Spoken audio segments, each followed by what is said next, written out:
ライブ配信してるんですが、今日はちょっと6時からのスタートになっています。特にね時間は決めてはいないんですが、土曜日、そうですね、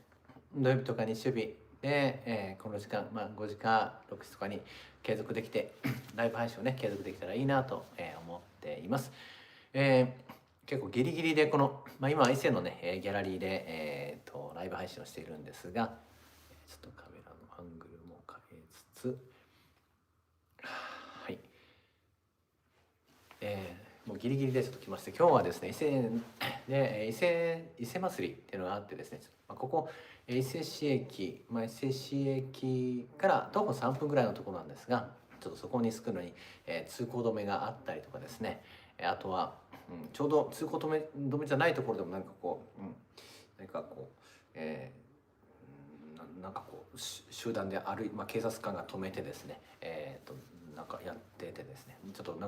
間に合うかなっていうふうに、思ってですね、車からライブ配信かなというふうに思ってもいたんですが、間に合ってよかったです。今日はですね、ここ三重県の伊勢市なんですが、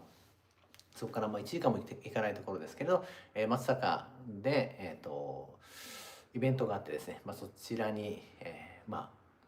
行ってきました。行ってきたというのは普通の一参加者なんですが、池明先生がね、いらっしゃっていたので、行ってきました。陽子さんも、ありがとうございます。メッセージありがとうございます。ジロちゃんさんとかさえさんですね。はい、メッセージありがとうございます。またね、いろいろメッセージいただけたら嬉しいです。映画の感想もそうですし、ライブ配信の感想とかですね、いろんなメッセージ、こんな、話をしてほしいとかですね、いろいろいただけたら嬉しいです。今日は池田明先生の、トークショー、コラボトークショーですね。ナターシャさんという、方とのコラボトークショーでした。でそのナターシャさんはですね、アネモネの講師もね、されてらっしゃった方で、初めてお会いさせていただいたんですが、何かこう、すごく通じるような、ところがあってですね、向こうから、声かけていただいてですね、初めましてということで、ご挨拶をさせていただきました。で、ナターシャさんに宇宙語をぜひという感じで最初に言っていただいててですね、で、池谷先生のトークとナターシャさんの、コラボのトークがあってですね、質問コーナーで、僕が話をする流れになってですね、でナターシャさんも宇宙語話されるみたいで、僕ともう一人の方、参加者さんで宇宙語話される方がいらっしゃって、なんと、予定になかったことですが宇宙語を話してきました。楽しかったです。宇宙語ですね、僕の宇宙語独特でして、ナターシャさんはもう綺麗な宇宙語で、僕はもう、つながりながらもフルトランスの感じでですね、もういろんな宇宙語が出てくるというか、もういろんな、宇宙存在が僕の中に入ってくるのか、もう低音の、宇宙語からですね、高音の宇宙語から、いろんな宇宙語が出てきます。先日ですね、セッション、個人セッション、僕の、ヒプノセラピーのセッションがあったんですが、そこで学校で音楽の先生をされてた方が受けられてですね、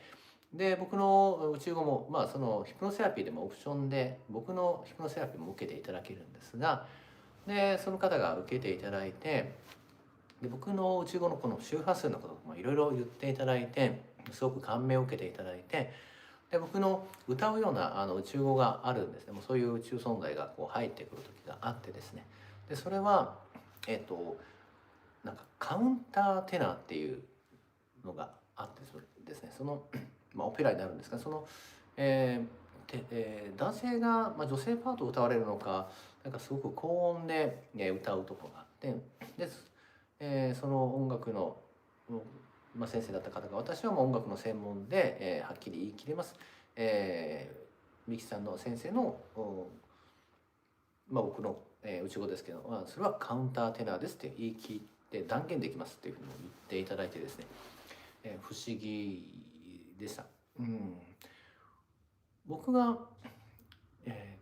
昔過去世でね歌手をしてたっていう時も、あったそうな、あったようなんですね。でだから僕も歌とかもそういう高音の出し方とか全然知らないですし、何かが出てくるのかもわからないですけど、それかやっぱり宇宙存在で歌う宇宙存在、歌が得意な宇宙人ですかね、が入ってくる時はバーッと出たりします。でその不思議に男性の、そういう声が出たりと男性っていうのは男性の高音の声とまた女性の高音の場合もあったりとかですね。だから多分歌う宇宙人が2人いてですね、で女性が入ってくると女性の声にね僕は変わったりとかですね、で男性が入ってくると高音だけれど男性の声になったりとかですね、本当にいろいろです。もう低音から高音から、もう先住民のような、そういった、ものからですね、もういろいろなったりします。どうです皆さん、宇宙語、この中でこう今見てもらってる方で宇宙語を話できるっていう方いらっしゃいますかね。またメッセージとかでもいただけたら、嬉しいです。で感想を言っていただいてもすごく感銘を受けました。今日の宇宙語ですけど感銘を受けました。でそして僕のところに上から何か、青色の光が降りてきましたというふうにね、言われる方もいらっしゃいました。何かがね、つながって、いろんな言葉がねバーッと出てくるのかなと思うんですが、世界的にはライトランゲージっていうので知られていてですね、でそのライトランゲージを話す方がもう世界で本当に増えてきています。でこれが、不思議なんですが、ほとんどの方が女性なんですね。YouTube とかで見ても女性が言われる宇宙語でありライトランゲージを話される方がほとんどで、大半の方がそうなんですね。やっぱり何か、女性が引っ張るというかですね、そういうところがこうあるのかな、開くという意味では女性がやっぱり引っ張っていく、何か地球を愛で開いていくっていうのはやっぱり女性の役目であったりとかですね、もしくは男性の中の女性性なのかなというふうに思います。で、その男性ある意味では性別はもう関係なくですかね、その女性性が変えていく、世界を変えていくっていうところはもうねそういう流れに来ていて、池川先生、今日のお話でもされていましたけど、愛の大事さっていうところですかね。例えば出産を育児を生まれてから育児をするのではなくて、お腹にいる時から育児をしていくっていうようなね、お話もされていました。でお腹にいる時から、話しかけていくとかですね、お腹の赤ちゃんに対して話しかけていって、僕はもうずっともう20年、とかですね、お腹の赤ちゃんとの対話の、ヒプノセラピーをしていたので分かるんですけど、ずっとお腹の赤ちゃんと喋ってきました。で、本当に聞いてるんですね。話を聞いてます。で分かってます。すごい理解力だったり、しますし、すごい理解力なんですけど、あるお腹の赤ちゃんが、男の子がですね、すごいもう妊娠初期から、何度か受けてもらってた妊婦さんなんですけども、すごいもう宇宙情報を伝えてくれるなと思ってですね、でこの子すごいなと思って、で出産間際に受けてもらった時に「いやこれについてどうですか、どう思う?」みたいな感じで聞いたら、急に子供っぽくなって「僕わかんない」っていう感じの返事が返ってきたんですね。それまでずっとすごい工事のメッセージをずっと伝えてきてて、妊娠前になるともう普通の子になるのだっていうふうに、思ったんですけど、だんだんだからそうなるとどうでしょう、もう生まれる時に記憶を忘れるって言われてますけど、一般的には生まれるちょっと前からもう忘れて普通の感じになってるのかもわからないですけど、そういうケースが、ありましたけど、でもそれはね、人それぞれ違うのかなとは思うんですけど、もちろん今は記憶を忘れずに、生まれてくるっていう、人もそういう子も多く、なってきていますし、いろんな子が出てきて面白いなと思います。僕もヒプノセラピーそのセッションでお腹の赤ちゃんと対話をしていて、それを続けていて本当に変わってきたなって思います。愛がすごくこう高いというか、昔はママを助けたいとかですね、そういった子が多かった実際に多かったんです。僕が、やってきたセクションの中ではですね。で、そんな子が、多かったけど今では、地球を救いたいとか宇宙を救いたいとかですね、そういう子が本当に増えてきました。で、昔は、こういうお腹の子女の子なんですけど、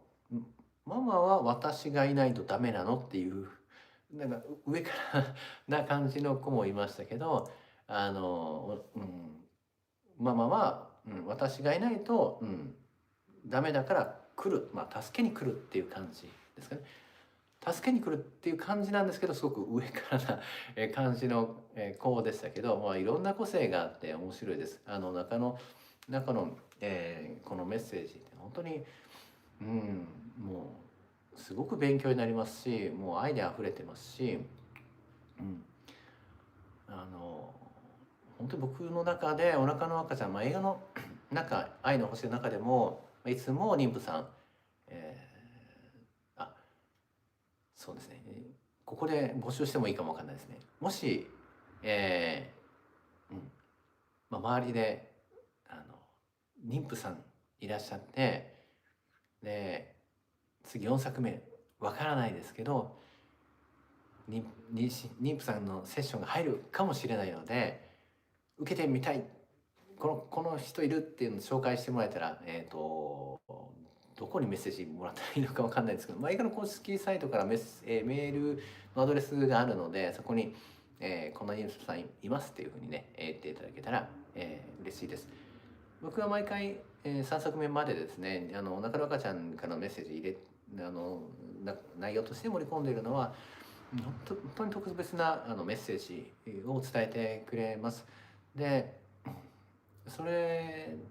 でその映画を見ていただいた方からも、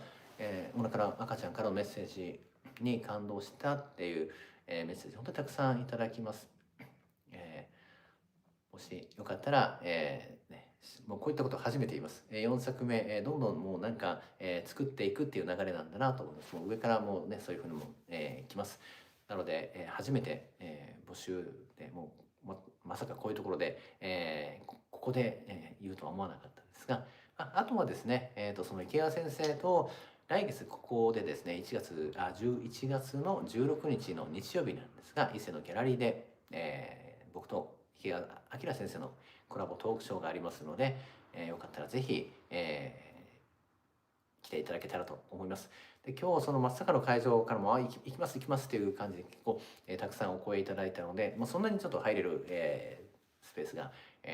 少ないので、ぜひお早めにですね、申し込んでいただけたらと思います。概要欄にですね、また貼らせていただこうかなと思いますので、ライブ配信が終わってからですね、チェックしていただけたら、嬉しいです。もしくは、映画愛の、星へ、愛の地球へって書きますけど、の公式サイトをチェックしていただいて、イベントページから入っていただけたらと思います。そうなんです。で、今日たまたまなんですが、池川明先生がね、お誕生日ということで、みんなでお祝いをイベントで、してました。で、池川先生、お名前年齢を公表されてたんで、お伝えしてもいいのかなと思うんですけど、もう今日で、71歳のお誕生日になった、ということで本当におめでたいなと思います。池川先生がですね、本当に、功労者というかですね、山川明子さん、とかですね、荒野さんのご夫妻の方のご活躍、海外のスピリチュアルの本を翻訳されたお二人ですけど、その方の、ご活躍というかスピリチュアル、日本のスピリチュアル界の何かを開かれた方だと思いますし、池川明先生は池川明先生で、体内記憶というだけではなくてですね、日本の、スピリチュアル界とかでそういったところを、スピリチュアルというのがもう流行る前からですかね、こう活動されていたりとかで、なので池川先生がとんでもない不思議なお話をされていて、当時からですね、で、いろんな批判を受けながら開いてこられたっていう、ことなんですね。ですので、それをまず最初の人っていうのは本当に、痛みを伴うというか大変だったなと思うんです。でもその池谷先生が、扉を開いていただいたので、どんどんどんどん、特にお医者さんもですかね、お医者さんもスピリチュアルなことを人前で言うような方も増えてきたなと思いますし、池川明先生の功績は、すごく大きいなと思います。で、僕がですね、2019年に1作目の映画を作った年の11月にですね、まず、10月に愛知県の大学で、学会があってます。池谷明先生と、僕も、発表したんですが、で翌月ですね、11月には、アメリカのコロラドでの、国際会議にですね一緒に行ってですね、で飛行機も席がたまたま近かったんです。日本人が、10人ぐらいの、チームで行ったんですが、その中にも1人に選んでいただいてですね、でですね、僕と池川先生がですね、すごく似てるところがありまして、で入国審査の時も一緒に行ってですね、池谷先生親子で行きましょうっていう、話をしまして、で笑顔で「あ、そうですね」って言っていただけるかと思ったんですが、そこは真顔でですね「いや兄弟」って言われてですね、そこはちょっと親子はダメなんだなと思いまして、池谷先生も残念ながら親子枠には入れなくてですね兄弟枠に入れたという感じだったんですけど、多分海外の人から見たらもう本当にすごく似てる感じで、見てもらえるんじゃないかなと思います。池田先生と初めてツーショットで、僕は、自撮りで、撮ってですね、で2人だけの写真を撮って、で2人でその写真を見てですね、2人ともが同時にですかね、似てますねっていう、話をしてます。なんか花とかすごく本当に似てたりとかですね、本当に不思議だなと思うんですけど、やっぱり何か不思議なご縁って、あるなと思います。でそれで国際会議で、池谷先生も発表されて、僕も発表したんですけど、でそこに、ブラジルの、映画監督さんがいらっしゃってですね、ブラジルのその映画のチーム、プロデューサーさんから監督さんから、いらっしゃってですね、でそのプロデューサーさんの、そこ目に留まってですね、で池川先生と僕はですね、そのブラジルの映画に実は出演しているという、流れになってます。もう完成していつかひょっとするとというか、日本語に字幕をっていうのでちょっと担当の方は知っているので、そういう方向に向かっているんじゃないかなと思うんですけど、いつか日本語の字幕で、オンラインか何かで、やるんじゃないかなと思っているんですが、その時よかったら見ていただけたらと思うんですけど、僕もね短いシーンではあるんですが、出演させていただいています。でまさかですね、池川先生と、ブラジルの映画に一緒に出演するっていうのは本当にもう、当然ですけど思ってもいなくてですね、何か池川先生と、関係が深いんだなって思ったりしてます。で僕の方ではですね、僕は、実は小学校1年生の時に描いた絵がですね、クラスで選ばれて、で、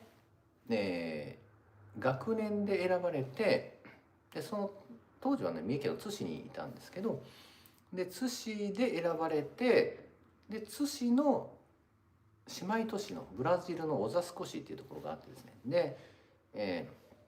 ブラジルにその僕の絵が行って、もう、帰っては来ないんですけども、ブラジルに今でもあるそうです。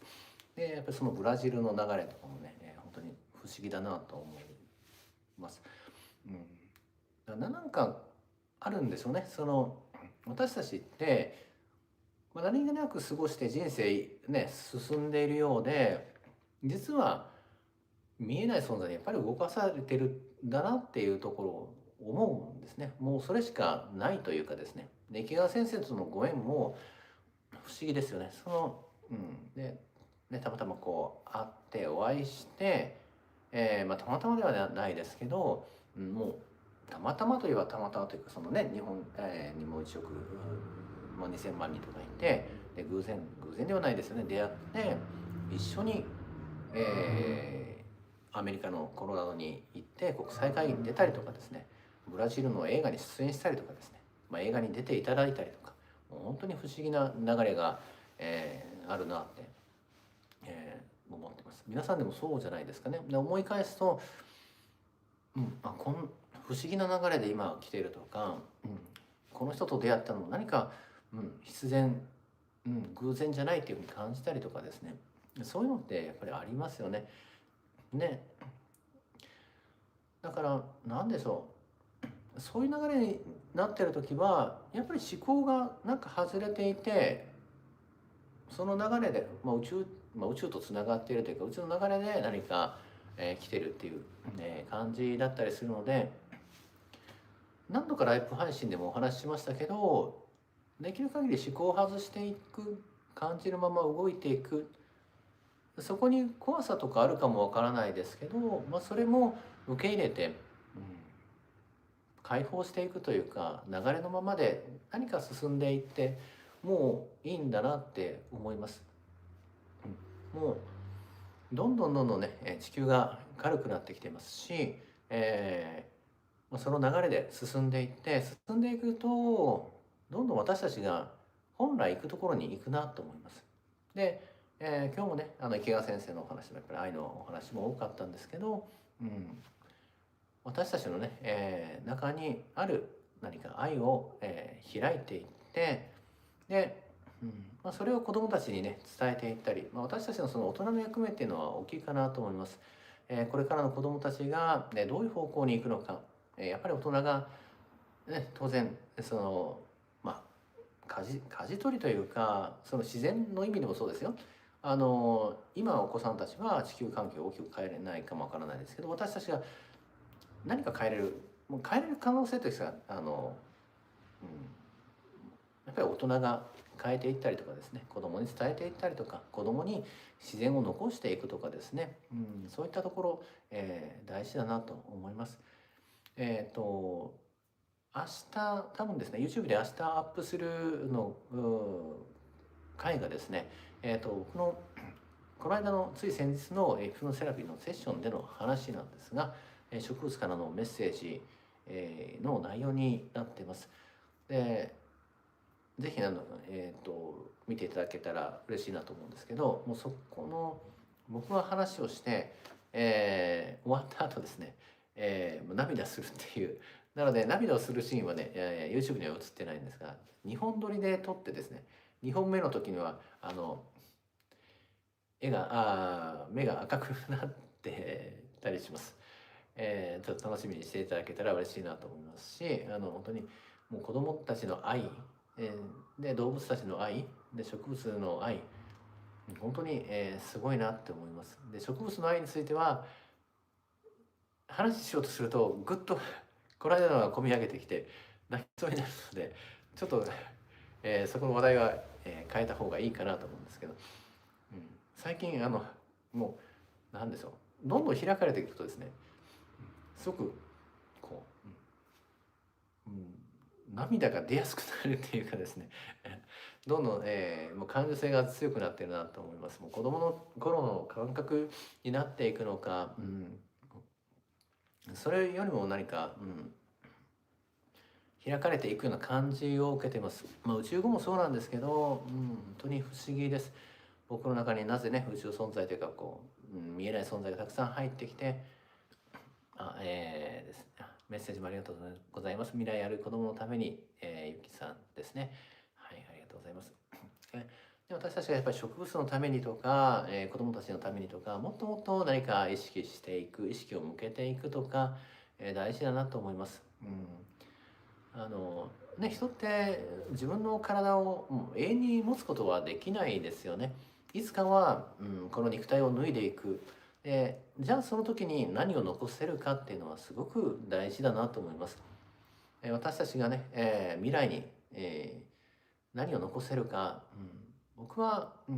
この自然残したいなと思ってます。後ろにね、写真がありますけど、全部僕が撮った、写真です。このギャラリーの写真当然全て、僕が、撮っている、写真なんですが、その美しい地球をね、伝えたいなと思ってますし、それは写真であったり、あとは映画であったり、その地球の美しさ、知ってほしいなと思います。でその地球の美しさを知ってもらって、何か感じてもらえたら嬉しいですし、例えば、こんなに地球が破壊されてますよっていうふうに僕は意識を向けたくはなくてですね、こんなに美しい地球に今いるっていうところ、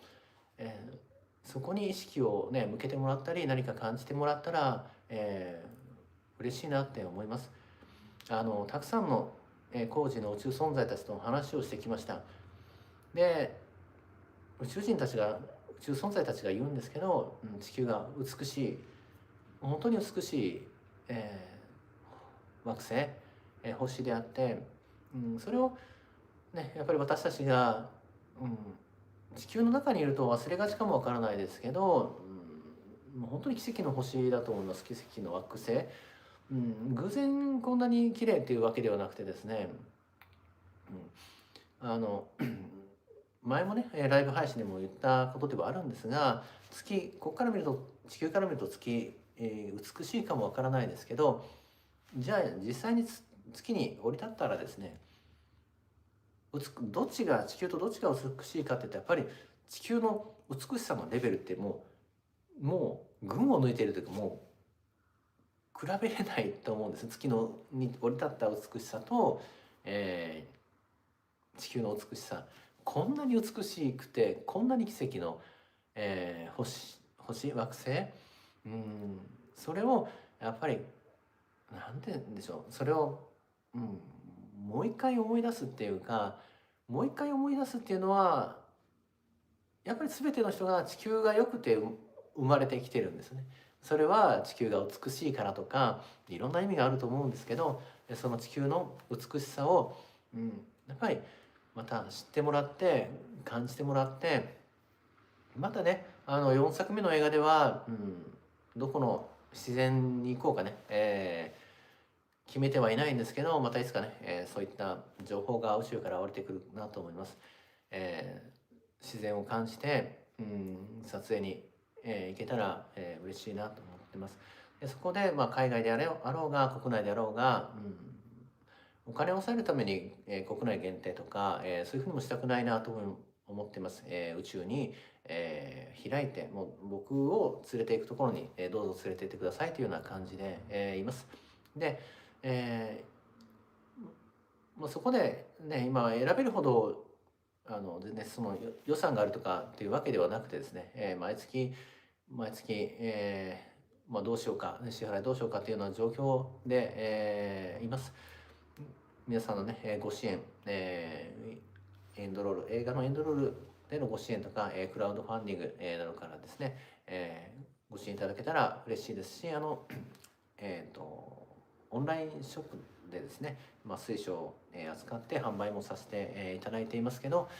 そういったものをね見ていただいたり、写真を購入していただいたり、水晶を購入していただいたり、個人セッションもそうですが、全てが全て、映画への、支援というかですね、の方に、回させて、いただいています。いい形で4作目作っていきたいですし、その、制作費が、もっと生み出せていない状況ではあるんですが、ただただ、宇宙を信じて、そして応援していただく方へのやっぱり、感謝の気持ち持って、作っていきたいなと思っています。4作目の映画がすごく、大事っていうのは感じています。この映画を、なんていうんですかね。だから、もう意識を本当に保って作って残していく、でそれが僕がね、地球を卒業して、それでもこの映画が残って、4作目も残って、何か感じていただけたら嬉しいなと思いますし、植物からのメッセージ、声を届けるっていうことをやっていきたいなと思っています。いつもいつもね、制作費に悩まされる、のはやっぱりね、辛くはなるんですが、それでも、作っていきます。どうかご支援、継続して、応援いただけたら、嬉しいです。心を持って大事に大事に映画を作って、いきます。で、今月から、そのね、動いていきます。ヨーロッパの方にね、撮影に行っていきます。そこでの気づきも、大きいなと思ってますし、滞在費とかですね、そこも、生み出せてはいないんですが、でもやっぱり行ってこようと思っています。どういった、出会いがあるかも素晴らしい出会いになると思っていますし、ヨーロッパからですね、YouTube のライブ配信もできたらいいなと思ってます。僕は何でしょう、こうしないといけないという感覚よりは、もう柔軟にですね、もう感じるままやっていく、それで4作目を作っていくっていうのがね、大事だなと思ってます。で、